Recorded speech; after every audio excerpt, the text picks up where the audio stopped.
આજે મેં વિચાર્યું કે ચલો બધાને મનપસંદ ગમતું ફ્લાવરનું શાક બનાવવું. જ્યારે મેં કાપવાનું ચાલુ જ કર્યું ફ્લાવર ને ઘરમાં મહારાજ આવ્યા. આજે કંઈ સ્પેશિયલ છે, હું સરસ સ્મેલ આવે છે.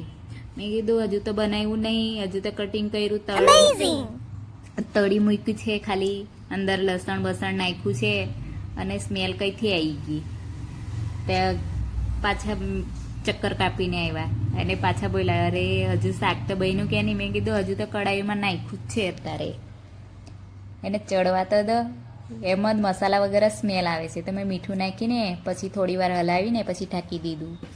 પછી થોડી વાર મેં પાછા ફરવા ગયા અને પાછા આવ્યા તો ઘરમાં બોલે છે કે મહારાજ, અરે હોટલ જેવી સ્મેલ આવે છે.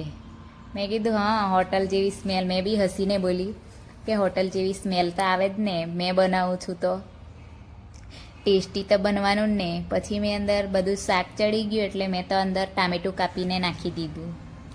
ટામેટું નાખવાથી એનો સ્વાદ બહુ ટેસ્ટ આવે છે. તો મેં આવી રીતના ટામેટું કાપીને નાખી દીધું અને પછી મસ્ત હલાવી દીધું. અને હવે મેં એની અંદર મસાલા નાખવાનું કરું. મસાલા નાખવા મતલબ ઘરમાં જે બી મસાલો મળતો.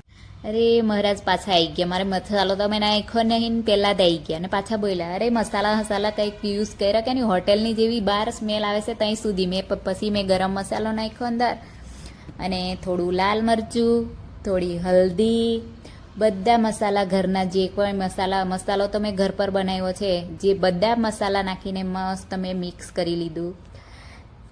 બોલે હા, હવે તો મસાલો નખાયો છે, બહુ ટેસ્ટ આવે છે, બહાર સ્મેલ આવે છે. મેં કીધું અરે એમને તો બહાર બી સ્મેલ જ લે છે ખાલી. મેં કીધું બનવા તો સ્મેલ લીલીને પેટ ભર લેવાના છે હું. પછી મેં શાક મારું બનીને રેડી થઈ ગયું છે. પછી મેં ગરમા ગરમ રોટલી ને એમને આપ્યું. તે એક ટુકડો ખાતેની વારમાં બોલ્યા કે હવે તે અઠવાડિયામાં 2 વાર ફ્લાવરનું શાક બનશે. મેં કીધું જરૂર બનશે. વિડીયો સારો લાગ્યો તો લાઈક કરજો, ચેનલને